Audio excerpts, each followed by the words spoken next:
Hello, નમસ્તે, જય શ્રી કૃષ્ણ. તો કેમ છો આપ સૌ? તો અત્યારે વાગી ગયા છે સવારના 11 વાગ્યા છે અને હું મારો બ્લોગ ચાલુ કરતી હતી. તો આજે છે ને રસોઈ તો બધી થઈ ગઈ છે, પણ મારે થોડાક લેફ્ટ ઓવર રાઈસ પડ્યા હતા ને, એમાંથી હું એક નવી વાનગી બનાવવાની છું. તો મને થયું તમારી સાથે શેર કરું. તો તમે બધાએ સાઉથ ઇન્ડિયન કર્ડ રાઈસ ને એ તો ખાધું જ હશે, પણ કોઈએ ચટણી રાઈસ ખાધા છે? તો આજે હું છે ને ચટણી રાઈસ બનાવવાની છું. એટલે આ છે ને કેવી રીતે બનાવવાની છું અને શું કરવાની છું એ બધું જોજો, આખો વિડીયો જોજો મારો, અને પછી મને કહેજો તો કે તમને આ રેસીપી કેવી લાગી. તો એના માટેની મેં બધી તૈયારી કરી નાખી છે. તો ચાલો રસોડામાં જઈએ. તો અહીંયા મેં બધું લઈ લીધું છે એની માટેની બધી સામગ્રી. તો અહીંયા છે ને ચણાની દાળ અને અડદની દાળ ગરમ પાણીમાં પલાળી દીધી છે. પછી અહીંયા ડુંગળી ટમેટાં સમારેલા લીધા છે. પછી આ લીમડો લીધો છે, કોથમીર લીધી છે, લીંબુ લીધું છે, અને અહીંયા આ રાઈસ કાલના પડ્યા તમારે થોડાક જીરા રાઈસ છે એ છે, અને આ ગ્રીન ચટણી છે. તો આ બહુ તીખી નથી ગ્રીન ચટણી, એકદમ નોર્મલ છે, પણ આમાં લસણ નાખેલું છે. અને આ એક મહારાષ્ટ્રીયન ઠેચા છે. તો ચાલો શરૂ કરીએ. તો અહીંયા મેં કઢાઈને એવું લઈ લીધું છે, બધું તૈયાર કરી નાખ્યું છે. તો આમાં છે ને બીજા મસાલામાં કાંઈ ન હોય, ખાલી સહેજ હળદર નાખવાની અને હિંગ નાખવી હોય તો નાખવાની, ન નાખો તો પણ ચાલે, કારણ કે આમાં આપણે લીંબુ થોડુંક નાખશું ને તો હિંગની જરૂર નથી પડતી. અને બસ આ જીરું વઘાર માટે. તો જીરું આમાં ભાતમાં તો જીરા રાઈસ છે એટલે થોડુંક તો મેં નાખ્યું છે, પણ થોડુંક ઓછું હતું એટલે થોડું વધારે હું નાખીશ. બાકી કાંઈ બીજું નાખવાની જરૂર નથી. તો શરૂ કરું છું. તો છે ને તેલ પણ એકદમ થોડુંક જ લેવાનું અને ઘી નાખવાનું.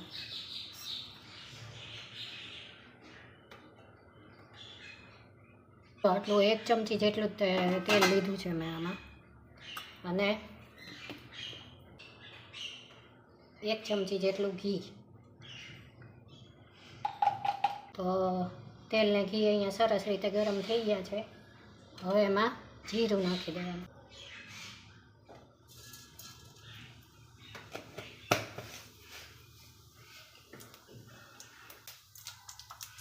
પછી આ લીમડાના પાન,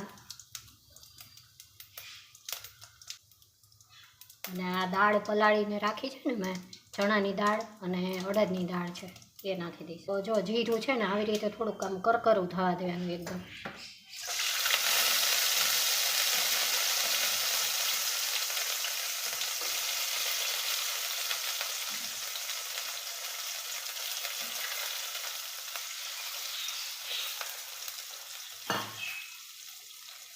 પછી આ અડદની દાળ અને ચણા, તો આ બંનેને છે ને બહુ વધારે વાર નહીં સાતળવાનું, કારણ કે તો છે ને ચવડ થઈ જાય, થોડીક કઠણ થઈ જાય, એટલે ખાલી થોડી વાર જ આપણે સાતળવાનું,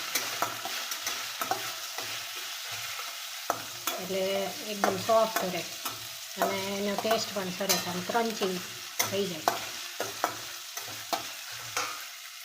પછી આ ડુંગળી અને ટમેટાં નાખી દેવાના.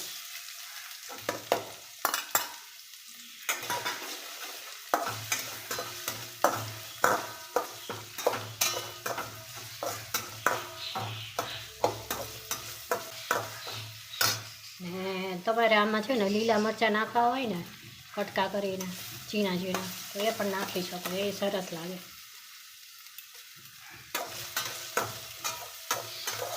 આ ડુંગળી ટમેટાં પણ સતરાઈ ગયા છે. તો હવે હું છે ને સૌથી પહેલાં આ જે છે ને મહારાષ્ટ્રીયન ઠેચા એ નાખી દઈશ. પણ આ છે ને થોડું સ્પાઇસી વધારે છે, એટલે એકદમ થોડીક આમ 1 પિંચ જેટલી જ નાખીશ.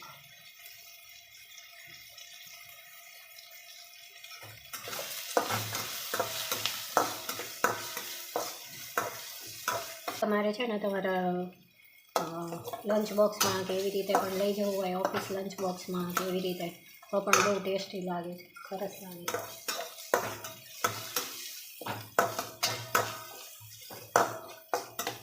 બસ હવે આ બધું સતળાઈ ગયું છે, તો હું આમાં હવે થોડીક હળદર ઉમેરી દઉં.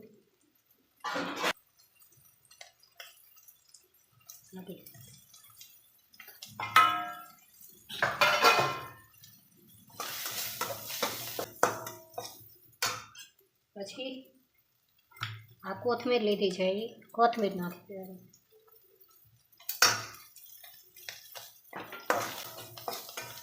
તો કોથમીરામાં પહેલાં એટલે મેં મિક્સ કરી દીધી, અડધી થોડીક રહેવા દીધી છે ઉપર ગાર્નિશ માટે, અને અડધી આમાં નાખી દીધી છે, કારણ કે એ આ મસાલા હારે બધા હારે સતાઈ જાય ને એટલા માટે. તો જો મસાલો હવે સરસ રીતે સતાઈ ગયો છે, તો હવે આપણે ગેસ બંધ કરી અને રાઈસ પહેલાં હું નાખી દઈશ. તો જો આટલા રાઈસ છે, અને એકદમ આવી રીતે છૂટા રાઈસ હોય ને, જીરા રાઈસ, એટલે બહુ ટેસ્ટી થાય.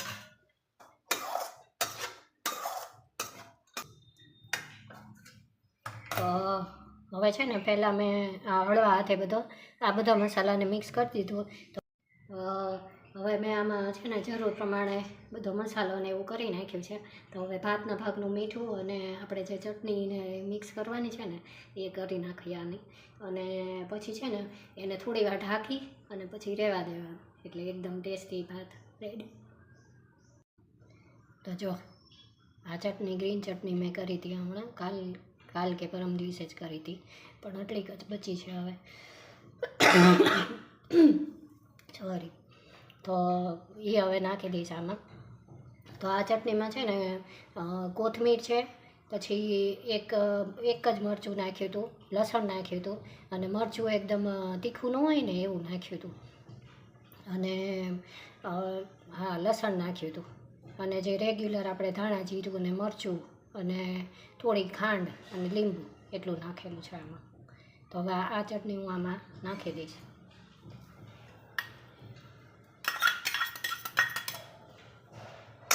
ટેસ્ટમાં બહુ મસ્ત થઈ હતી ચટણી, એકદમ ટેસ્ટી. હવે આ રાઈસ છે ને એનો દાણો આમ તૂટી ન જાય ને એવી રીતે સરસ રીતે હલાવી દેવાનું.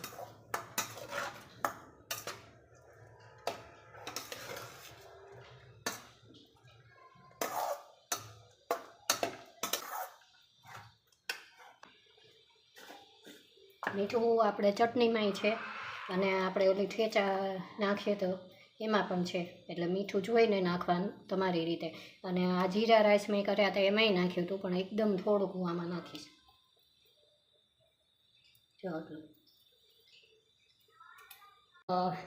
આ રાઈસ તમે તમારા બાળકોને ટિફિનમાં ને એવી રીતે દેવા હોય તો એમ પણ દઈ શકો છો, બહુ જ સરસ લાગે છે, ટ્રાય કરજો. અને પછી આમાં છે ને જ્યારે આપણે સર્વ કરીએ ને ત્યારે એક ચમચી ઉપરથી ઘી કે બટર નાખી દેવું, અને લીંબુ નાખી દેવાનું, એટલે એકદમ ટેસ્ટી રહે છે અને એકદમ સરસ લાગે છે. The next day. તો આ સવારનો સમય છે, અને હું ને મારો બાબો બે મસ્ત વોકિંગ માટે ગયા હતા, તો ત્યારે અમે આ ક્લિપ લીધી હતી. તો અત્યારે જો હજી 6:30 થયા છે, તો કેટલો બધો ટ્રાફિક આ બાજુ અમારે થઈ ગયો છે બધું બાજુ.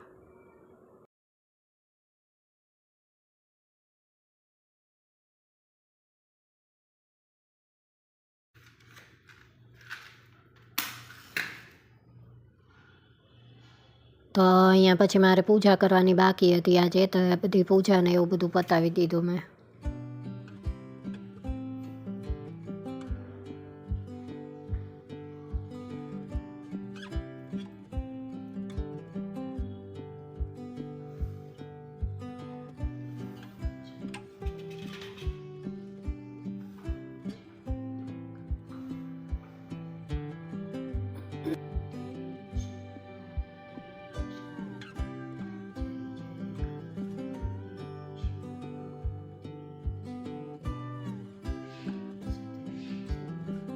તમને મારો આ બ્લોગ કેવો લાગ્યો મને જરૂરથી કહેજો, અને જો પસંદ આવ્યો હોય તો એને એક લાઇક આપી દેજો, અને મારી ચેનલને સબસ્ક્રાઈબ કરજો.